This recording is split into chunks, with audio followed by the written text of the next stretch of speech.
Yesus Kristus. Bagaimana kabarnya pada pagi hari ini? Baik.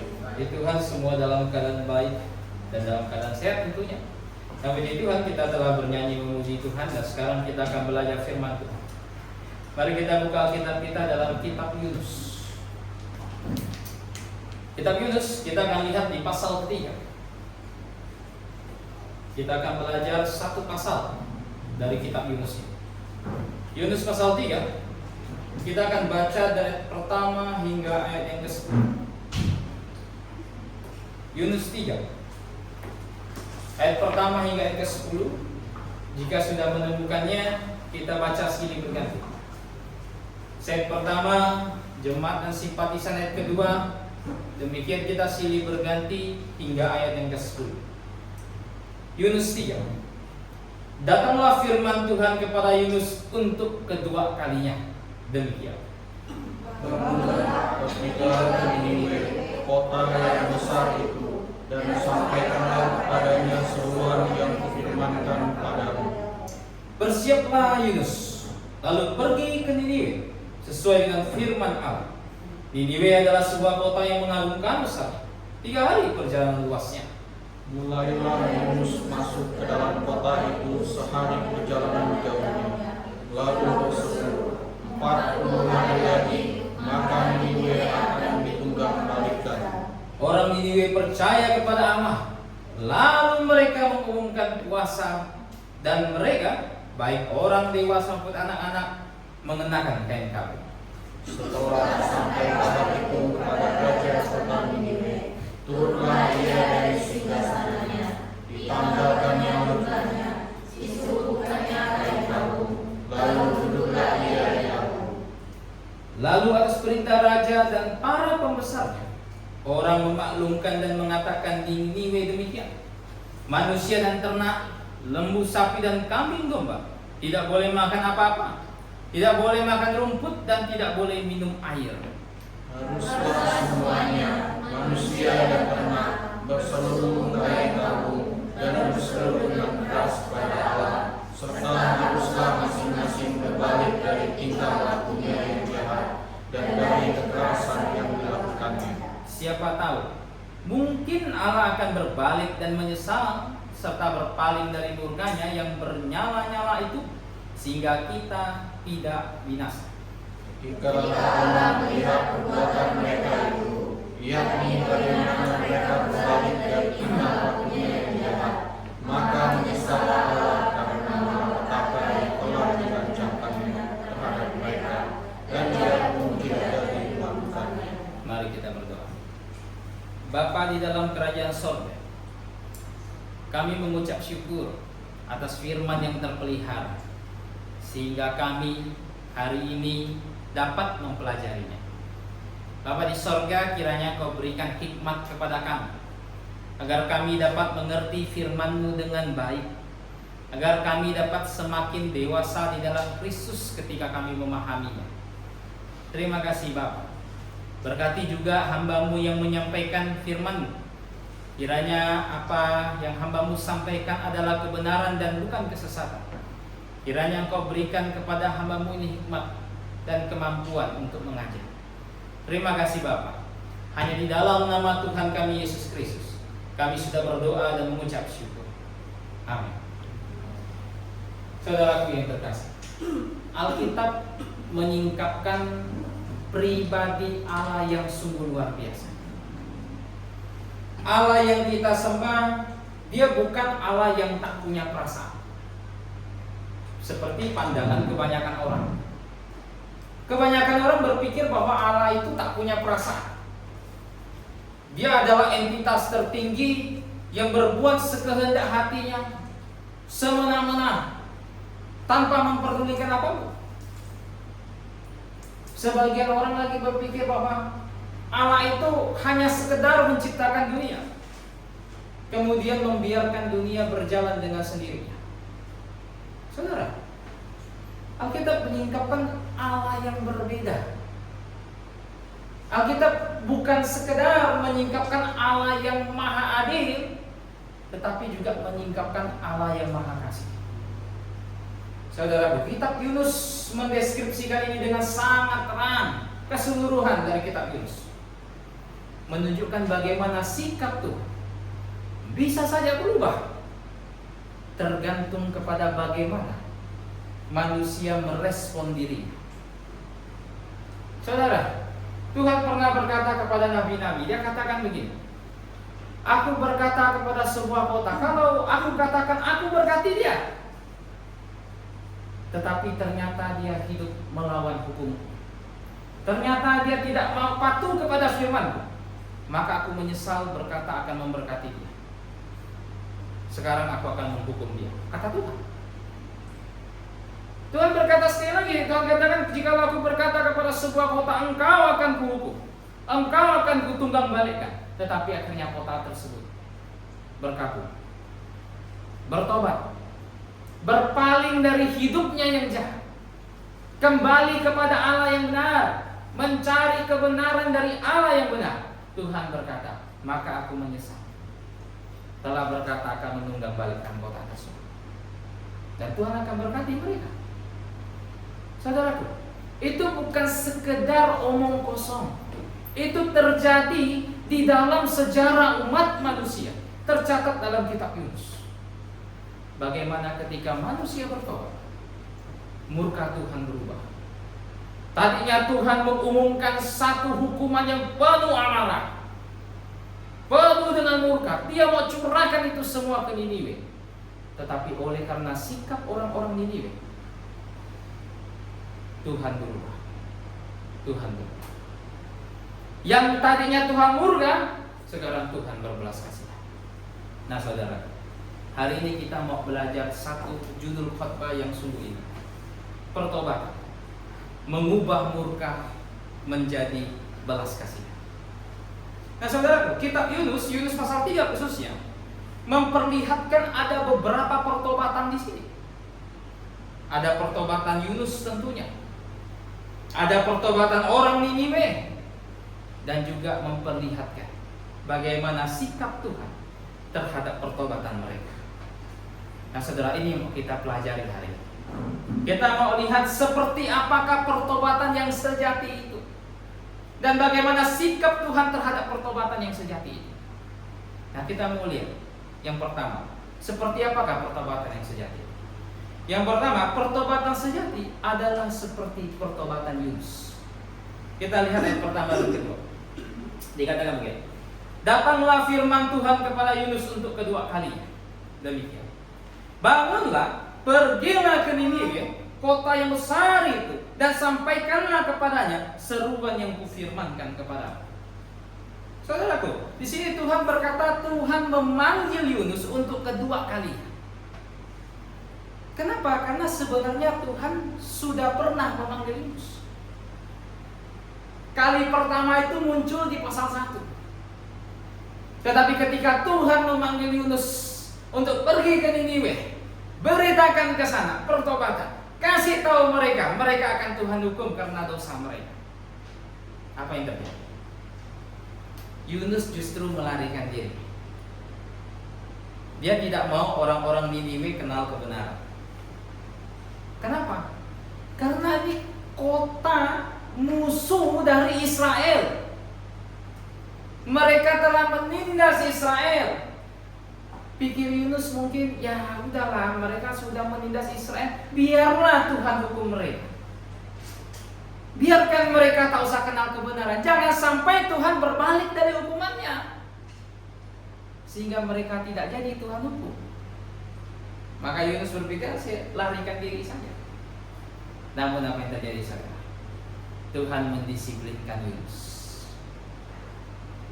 Tuhan tahu Yunus dalam kapal, sekalipun dia tidur di dek yang paling bawah, Tuhan datangkan angin badai, dan Tuhan datangkan ikan besar untuk menangkap Yunus.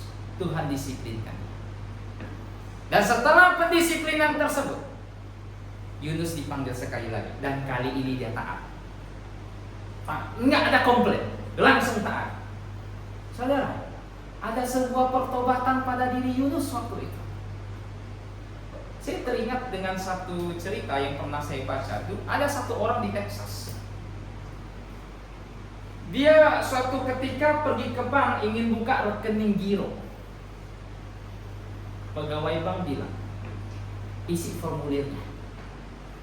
Cuma orang ini keras kepala minta ampun. Dia berkata, saya nggak mau isi. Saya dari dulu tinggal di sini. Bapak saya, kakek saya orang asli sini. Nenek moyang kami tinggal di sini. Ngapain isi sini? Sudah langsung buka saja. Pegawainya bilang nggak bisa, mesti diisi. Ini prosedurnya. Nggak mau. Pokoknya buat. Akhirnya pegawainya bilang, ya udah kau pergi ketemu manajer saja ya, ruangannya di sana. Pergilah dia ke manajer. Percakapan yang sama terulang kembali. Cuma si manajer itu berada di satu ruangan yang ada kaca, kemudian ada jerujinya. Nah, si orang keras kepala itu di luar. Manajernya berdiri, ditarik bahunya. Tangannya pada jeruji ditarik, dibenturkan orang yang keras kepala itu ke kaca bagian depan ruangan manajer. Gak tahu percakapan keras apa yang muncul. Intinya orang keras kepala itu berjalan sempoyongan kembali ke meja teller. Kemudian dia bilang, serahkan formulirnya, saya isi. Belum, katanya nggak mau isi katanya. Katanya si manajer sudah jelaskan semuanya dan saya sekarang mau isi. Setelah diperlakukan dengan kasar, baru dia bilang, manajer sudah jelaskan semua, saya mau isi. Saudara, terkadang orang percaya pun seperti demikian. Saudaraku, orang percaya bukan orang yang imun akan dosa. Mereka bukan orang yang tak bisa jatuh punya. Terkadang bisa jatuh, seperti Yunus. Terkadang bisa jatuh ke dalam dosa, terkadang bisa meninggalkan pekerjaan Tuhan, terkadang bisa menolak apa yang Tuhan kehendaki, bisa. Tetapi saudara, ketika seorang percaya jatuh ke dalam dosa, apakah Tuhan tidak disiplinkan dia? Jangan mentang-mentang kapan saja saya mati, saya pasti masuk surga. Takkan ada dosa apapun yang bisa seret saya ke neraka. Betul, betul. Karena Anda sudah bertobat dan percaya. Tetapi apakah dosa yang kita perbuat itu menjadi kudus di hadapan Tuhan? Tidak, saudara. Kesengajaan kita melalaikan sesuatu yang Tuhan perintahkan, apakah itu menjadi kudus di hadapan Tuhan? Hanya gara-gara Anda sudah di dalam Kristus. Hanya gara-gara Anda sudah bertobat dan percaya, berpikir bahwa semua dosa tersebut telah diselesaikan Kristus, maka saya bisa hidup semau saya. Apakah seperti itu? Tidak, saudara. Dosa tetaplah dosa. Kejahatan tetaplah kejahatan. Dan ketika itu terjadi, Tuhan akan datangkan pendisiplinan. Tuhan akan datangkan pendisiplinan. Tuhan katakan dalam Amsal, tidak ada seorang ayah pun yang menyayangkan rotan kepada anaknya. Tidak ada. Dan kalau Tuhan katakan begitu, apakah Tuhan sayangkan rotan untuk kita? Tentu tidak, saudara. Tuhan katakan, kepada mereka yang aku kasihi, kepadanya aku banyak hajar. Saudaraku, terkadang pendisiplinan itu adalah bentuk nyata bahwa Anda adalah milik Tuhan. Bahwa Anda adalah milik Tuhan. Ketika Anda jatuh ke dalam dosa, ketika Anda lalai, ketika Anda meninggalkan kehendak Tuhan dan Anda didisiplin, berarti itu adalah bukti Anda adalah anak Tuhan. Karena pendisiplinan itu berfungsi untuk membawa dia kepada pertobatan. Membawa dia kepada pertobatan. Saudaraku, orang percaya mampu jatuh ke dalam dosa jenis apapun. Jenis apapun. Saya pernah ketemu seorang hamba Tuhan yang mengkategorikan beberapa dosa di mana orang percaya bisa jatuh, dan beberapa dosa di mana orang percaya seharusnya tidak jatuh. Kata dia begini, kalau ada orang percaya yang jatuh ke dalam dosa yang tidak boleh ia jatuh, maka dia tidak lahir baru. Wah, ekstrim juga saya bilang. Ekstrim tapi salah. Saudara, orang percaya bisa jatuh ke dalam dosa jenis apa? Apakah orang percaya tak bisa jatuh ke dalam dosa membunuh? Bisa. Yakobus pasal 4. Beberapa dari mereka bahkan membunuh. Apakah tak bisa jatuh ke dalam dosa perzinahan? Bisa. Apakah tidak bisa jatuh ke dalam dosa homoseksual? Bisa, saudara. Segala jenis apapun dia bisa jatuh. Tetapi ketika dia jatuh, Tuhan akan datangkan pendisiplinan kepada dia. Hanya soal pendisiplinannya itu bisa berbagai ragam. Bisa berbagai ragam. Tetapi bagaimana respon seseorang yang telah jatuh tersebut ketika Tuhan sudah disiplinkan dia? Apa respon dia? Ini yang menentukan apakah Tuhan akan tetap pakai dia atau tidak. Saudara lihat respon Yunus, dikatakan ketika dipanggil kedua kali apa yang terjadi? Dia taat. Enggak neko-neko lagi. Walaupun nanti di pasal 4 dia masih kenapa begitu kan? Masih mempertanyakan. Tetapi respon Yunus yang ketiga langsung taat. Pergi dia ke kota Niniwe, memberitakan apa yang Tuhan firmankan. Nah saudara, ini menjadi penentu apakah kita akan dipakai Tuhan berikutnya lagi atau tidak. Respon kita ketika kita jatuh ke dalam dosa tersebut. Respon kita ketika kita mengalami pendisiplinan tersebut. Apa yang mau kita lakukan? Apakah kita tetap keras kepala di hadapan Tuhan? Apakah kita tetap memilih menentang dia, menolak kehendak dia, berpikir bahwa dia pribadi yang tak kelihatan, tak bisa ngatur kita? Atau kita pilih tunduk? Atau kita pilih menundukkan kepala kita dan taat kepada apa yang dia firmankan? Pilihannya hanya itu. Jika tidak, saudara, maka Tuhan tak akan pernah pakai kita. Tidak akan pernah. Saudara, sering saya katakan, gereja ini bertugas untuk mengerjakan pekerjaan Tuhan. Saudara, apakah pekerjaan tersebut bisa kita kerjakan dengan kekuatan kita? Tidak bisa. Itu semua bergantung kepada apakah Tuhan pakai kita atau tidak.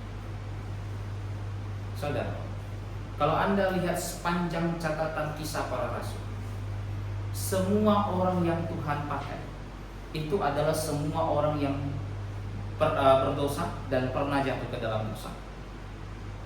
Semuanya. Tapi kenapa Petrus bisa berkhotbah dengan luar biasa pada hari Pentakosta? Ada tuh tidak hari Pentakosta? 10 hari setelah kenaikan.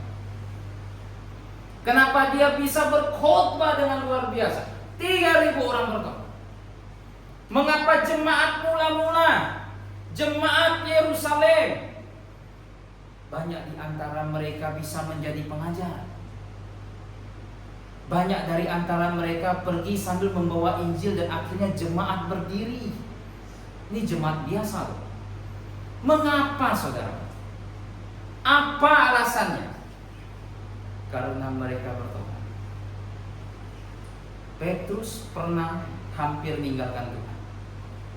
Tuhan disiplin dan dia bertobat. Dan Tuhan pakai dia amat sangat. Begitu, saudara. Kita bisa jatuh. Bisa. Tetapi kita mesti bangkit kembali. Kita bisa menjauh dari Tuhan. Bisa. Kita mesti bangkit kembali. Kita bisa dalam satu waktu berkata, Tuhan, saya capek. Capek mungkin untuk mengerjakan pekerjaan Tuhan, capek untuk berbakti, capek ini, capek itu. Saya punya banyak pekerjaan Tuhan, saya terlalu capek. Bisa. Tapi bangkit kembali. Harus bangkit. Jangan terbiasa dengan hidup di dalam kejatuhan. Karena jika kita sudah terbiasa, maka kita tidak akan sadar. Kerohanian kita akan menjadi sangat tumbuh. Tak bisa lagi bedakan mana benar mana salah.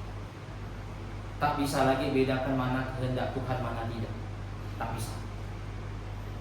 Saudara, siapapun di sini bisa jatuh, tapi harus bertobat kembali. Itu pertobatan sejati. Itu yang pertama. Pertobatan sejati itu seperti pertobatan Yesus. Yang kedua, pertobatan sejati itu seperti pertobatan masyarakat Niniwe. Coba kita lihat ketiga sampai ke 9. Dikatakan ini, bersiaplah Yunus, lalu pergi ke Niniwe sesuai dengan firman Allah. Niniwe adalah sebuah kota yang mengagumkan besarnya 3 hari perjalanan luasnya. Mulailah Yunus masuk ke dalam kota itu sehari perjalanan jauhnya, lalu berseru, 40 hari lagi maka Niniwe akan ditunggang balikkan. Orang Niniwe percaya kepada Allah, lalu mereka mengumumkan puasa dan mereka, baik orang dewasa maupun anak-anak, mengenakan kain kabung. Setelah sampai kabar itu kepada raja kota Niniwe, turunlah ia dari singgasana. Ditinggalkannya jubahnya, diselubungkannya kain kabung, lalu duduklah ia di api. Lalu atas perintah raja dan para pembesarnya, orang memaklumkan dan mengatakan di Niniwe demikian: manusia dan ternak, lembu, sapi dan kambing domba tidak boleh makan apa-apa, tidak boleh makan rumput, tidak boleh minum air. Haruslah semuanya, manusia dan ternak, berselubung kain kabung dan berseru dengan keras kepada Allah, serta haruslah masing-masing berbalik dari tingkah lakunya yang jahat dan dari kekerasan yang dilakukannya. Siapa tahu mungkin Allah akan berbalik dan menyesal serta berpaling dari murkanya yang menyala-nyala itu, sehingga kita tidak binasa. Saudaraku, pertobatan sejati adalah pertobatan seperti masyarakat ini. Ini peristiwa besar dalam sejarah. Banyak orang berkata Allah perjanjian lama tak sayang bangsa lain. Ini buktinya. Bagaimana Allah perjanjian lama itu sangat menyayangi semua manusia. Semua bangsa dia kasih. Kota ini kota yang penuh dengan dosa. Kota yang penuh dengan kegelapan. Masyarakatnya bahkan tak bisa bedakan tangan kanan dan tangan kiri. Anda bisa bayangkan seberapa gelapnya kota tersebut. Bagaimana pengenalan akan Tuhan tidak ada sama sekali dalam kota tersebut. Anda bisa bayangkan. Tetapi ke kota tersebut Tuhan katakan kepada Yunus, firman Tuhan mesti diberitakan. Harus. Apa beritanya? 40 hari lagi kota ini akan ditunggang balik. Saudara, ini pesan Yunus yang sangat singkat, super singkat. 40 hari lagi kota ini akan ditunggang balik. Satu pesan yang singkat, tetapi yang paling banyak diabaikan oleh gereja. Saudara, banyak gereja hari ini membutuhkan seorang pengkhotbah seperti Yunus, yang ketika berkhotbah, apa isi khotbahnya? Menyampaikan peringatan, memberitahukan penghukuman, dan memberikan undangan pertobatan. Saudara, ini yang hilang dari gereja. Saya kadang bingung dengan banyak orang suka ke gereja yang tidak membawa pesan seperti ini. Ke gereja yang isi pesannya adalah kesuksesan.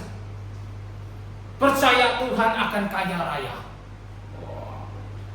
Kalau sekarang zamannya trading kan, percaya Tuhan trading aman. Wow, mantap sekali. Yang asuransi, percaya Tuhan malam ini closing 100 orang. Wah, mantap minta ampun. Saudara, ini pesan yang diberitakan. Anda bisa bayangkan bagaimana bisa gereja model seperti ini menghasilkan jiwa masyarakat seperti ini. Bagaimana bisa mereka tiba kepada pertobatan jikalau firman Tuhan tidak pernah mereka dengar? Bagaimana bisa mereka tiba pada pengenalan akan Tuhan yang benar jika berita tentang penghukuman pun tak pernah mereka dengar? Saudara, iman timbul bukan dari segala sesuatu di luar dari firman Tuhan, bukan. Iman tak timbul dari cerita hamba Tuhan menjadi sukses. Iman tak timbul dari situ. Iman tidak timbul dari cerita kamu closing berapa orang di luar sana. Tidak, saudara. Tidak. Iman timbul dari pendengaran akan firman Allah. Itulah sebabnya Tuhan utus Yunus ke Niniwe untuk memberitakan apa yang Tuhan mau sampaikan. Bukan untuk curhat di sana. Bukan untuk memberitahukan betapa megahnya bangsa Israel yang telah mereka hancurkan, bukan. Tetapi untuk memberitakan bahwa akan ada penghukuman yang tiba di kota ini jika kalian tidak bertobat. Saudara, berita seperti inilah yang harus didengar oleh semua orang berdosa. satu peringatan yang jelas bahwa mereka semua akan binasa dalam neraka. Ini yang mesti mereka paham dengan jelas. Mereka mesti paham bahwa kenapa mereka harus binasa. Kenapa mereka mesti binasa untuk selama-lamanya? Alasannya adalah karena kita semua tanpa terkecuali, tua muda, sehat sakit, kaya miskin, kita semua adalah orang berdosa di hadapan Tuhan. Tak peduli status kamu, tak peduli. Anda bisa lihat Raja Niniwe turun tahta ketika mendengar berita Yunus. Mana ada dia tetap duduk di atas tahtanya? Dia turun. Kenapa? Di hadapan Tuhan. Tidak peduli seberapa tinggi status sosial kamu, kita semua sama. Kita manusia berdosa. Kita manusia berdosa yang akan binasa, yang harus binasa. Oleh karena apa? Dosa mengharuskan datangnya penghukuman. Inilah berita yang mesti mereka dengar, saudara. Mereka harus mengerti betapa ngerinya neraka itu.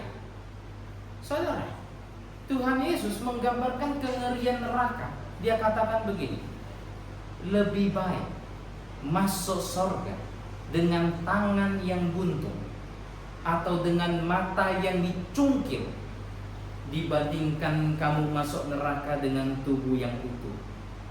Wah, betapa ngerinya. Tuhan katakan begini, jika matamu menyandung, cungkil. Cungkil. Karena lebih baik masuk surga dengan mata satu daripada masuk neraka dengan mata dua. Anda bisa bayangkan, banyak orang salah paham dengan apa yang Tuhan ajarkan. Tuhan tidak mengajarkan mutilasi di sini. Kalau Tuhan mengajarkan mutilasi, nanti orang Kristen semua orang cacat semua. Begitu. Ketemu orang matanya satu, pasti Kristen. Ketemu orang yang tangannya hilang satu, pasti Kristen. Kakinya sadang satu, pasti Kristen. Kenapa? Karena Tuhan mereka mengajarkan, matamu menyesatkan kau, cungkil. Wow. Tuhan tidak mengajarkan mutilasi. Repot, jadi orang cacat semua gitu. Yang Tuhan ajarkan apa? Nilai dari surga. Betapa berharganya itu dibandingkan tubuh kita yang fana ini. Saking berharganya surga, lebih baik kata Tuhan, congkel matamu jika menyesatkan. Yang penting masuk surga daripada utuh masuk neraka. Kenapa? Karena di dalam neraka kita akan masuk ke tempat eksekusi tersebut untuk selama-lamanya. Di tempat di mana api takkan padam, kata Tuhan. Ulatnya takkan mati. Itu akan menjadi kengerian, kata Tuhan, bagi semua orang yang hidup. Menjadi kengerian bagi semua orang yang hidup. Oh, saudara, saya rasa tak ada hal yang lebih mengerikan daripada menyaksikan itu. Dan kenapa itu sangat mengerikan, saudara? Karena tidak ada kesempatan kedua. Itu masalah. Saudara, ada orang pernah bilang penderitaan hidup terbesar adalah ketika seseorang menyadari bahwa dia salah langkah dan menyesal. Itu penderitaan hidup yang terbesar. Saudara, lebih besar lagi kalau orang sudah masuk neraka. Di situ dia mau meraung kayak gimana pun. Seandainya Tuhan, saya hidup kembali, saya akan percaya pada Engkau. Seandainya Tuhan, saya diizinkan 1 menit saja bangkit kembali dan diizinkan untuk bertobat, saya akan bertobat. Saya akan bertobat. Saudara, orang di neraka mungkin kalau bisa melihat ke sini, dia akan berkata kepada semuanya, betapa bodohnya mereka yang tetap tidak mau menerima Kristus. Betapa bodohnya mereka yang tetap menunda untuk bertobat dan percaya kepada Kristus. Mau tunda sampai kapan? Sampai masuk ke tempat ini? Di saat itu, oh, tak ada kesempatan lagi. Anda berteriak bagaimanapun, tidak ada kesempatan. Lazarus dengan orang kaya, bagaimana orang kaya tak berteriak sekencang-kencangnya di situ?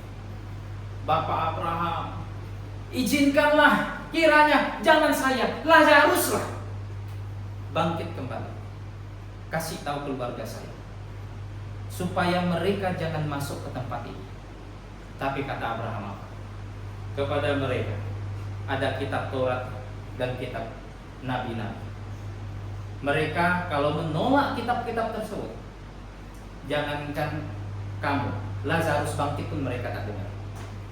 Saudara, tak ada kesempatan kedua di situ. Segera berita tersebut terus digaungkan.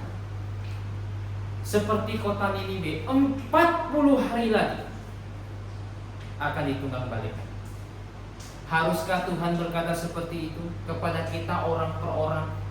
Sebut namanya satu, si anu, 2 hari lagi kamu akan ditunggang balik. Siapa lagi? Si anu, 1 jam lagi kamu akan ditunggang balik. Mustikah begitu? Saudara, berita punya kita lebih seram dari Niniwe.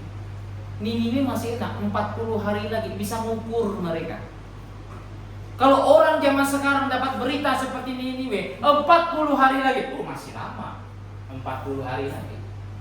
Pergi dulu lah, ikut dangdutan dulu misalnya. Pergi dulu lah, kemana begitu. 40 hari lagi, tunggu 10 hari lagi baru saya tobat. Orang zaman sekarang kan orang paling lucunya. Manusia makin modern kan makin aneh. Tapi punya kita lebih seram. Tuhan tak kasih tahu berapa hari lagi. Tuhan tak kasih tahu berapa jam lagi. Nggak ada kasih tahu. Yang Tuhan katakan apa? Engkau akan ditunggang balik. Engkau akan binasa. Jamnya untuk masa dan waktu kau tak perlu tahu. Waduh, ini yang repot. Bisa saja lepas dari sini, tenang saja, masih ada hari esok. Turun tangga kepleset, jatuh kepala duluan. Waduh, iya, tak ada kesempatan kedua lagi. Saya kemarin beberapa waktu hari kemarin dapat satu video, ada anak di Malaysia kepalanya putus, naik mobil dengan bapaknya. Ada satu mobil dari arah balik nabrak tiang listrik, tiangnya patah nimpa ke mobil si anak dan bapak itu. Bapaknya lihat ke samping anaknya, kepalanya sudah di kaki anaknya. Umur 18 tahun. Ini rata-rata sudah ada yang lewati 18 tahun, ada yang menuju 18 tahun. Tapi kita nggak tahu kapan Tuhan berkata, detik ini kau ditunggang balik. Takkan tahu. Kapan lagi?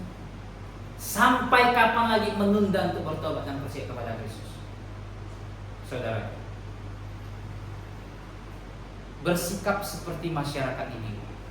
Ketika mendengar berita itu, apa yang mereka lakukan? Detik itu juga diumumkan ke seluruh masyarakat kota. Puasa. Kenapa puasa? Tanda merendahkan diri. Pakai kain kabung. Kenapa? Tanda merendahkan diri. Taruh abu di atas kepalanya. Kenapa? Tanda merendahkan diri. Saudara, mesti bersikap seperti masyarakat ini. Ketika mendengar berita itu, ketika mendengar berita penghukuman Tuhan, peringatan Tuhan, rendahkan diri. Rendahkan diri. Apa yang dilakukan orang Niniwe? Masing-masing berbalik dari kejahatan mereka. Apa ini? Pertobatan. Karena ingat arti bertobat? Perubahan pola pikir yang mengakibatkan perubahan tingkah laku. Artinya mereka berbalik. Seperti masyarakat ini. Ini yang mestinya dilakukan oleh semua orang yang hidup pada zaman ini. Ketika dengar itu, rendahkan diri, berbalik, bertobat, percaya kepada Allah.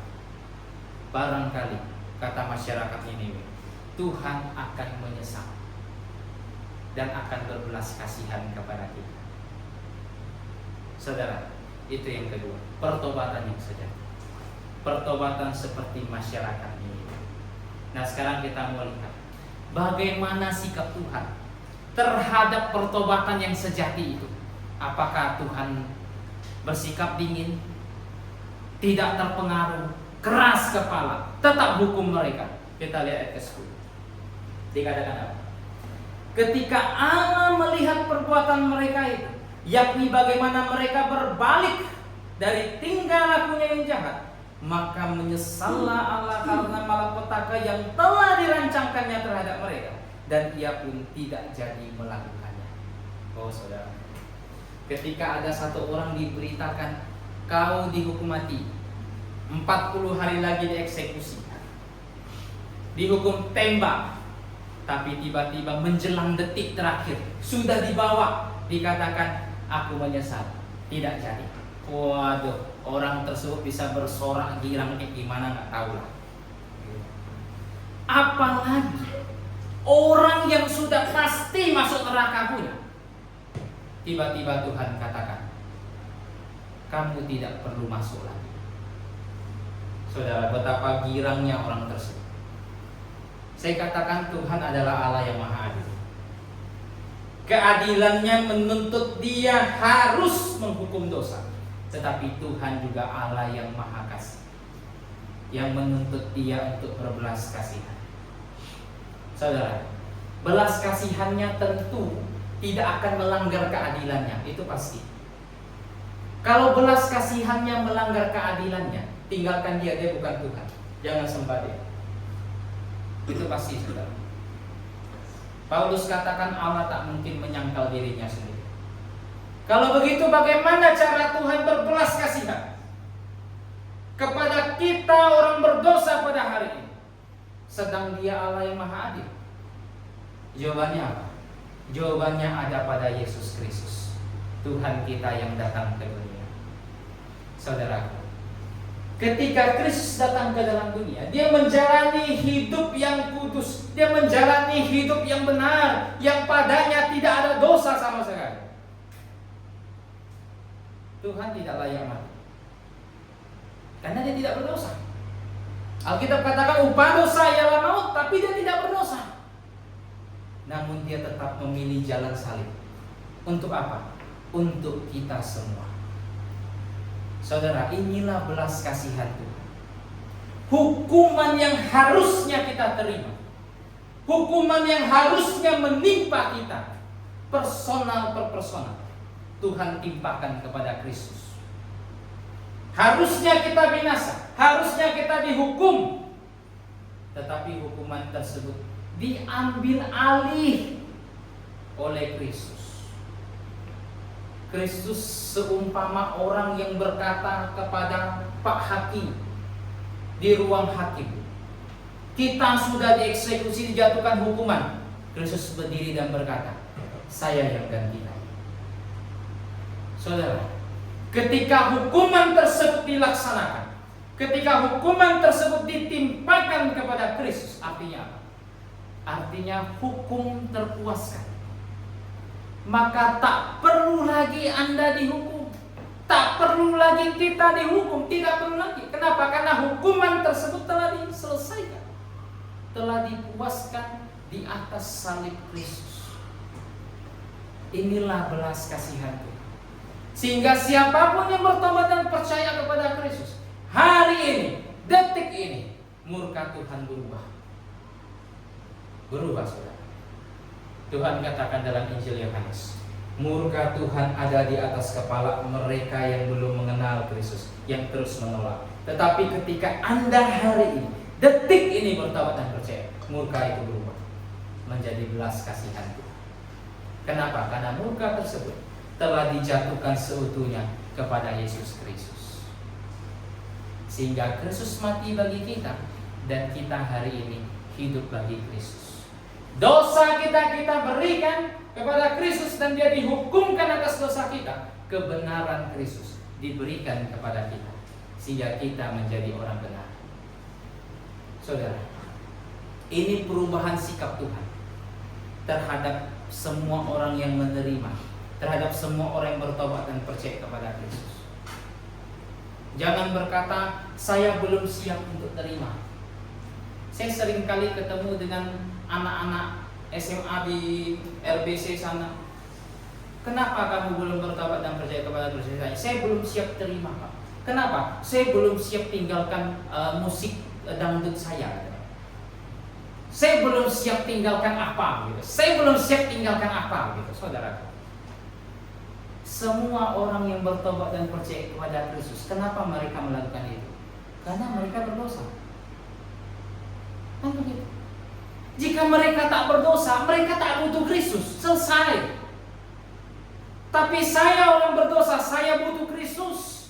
Saya orang berdosa, saya harus binasa oleh dosa saya. Saya butuh Dia. Dan saya mau bertobat, meninggalkan semua dosa-dosa saya, bertekad meninggalkan itu dan hidup bagi Kristus. Mau kapan tunggu saya tinggalkan semuanya Pak? Yaudah tunggu suci aja kan gitu. Sekarang tanggung begitu.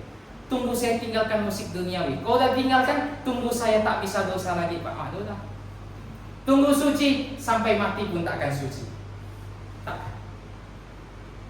Jika masih ada kesempatan, jika masih ada waktu,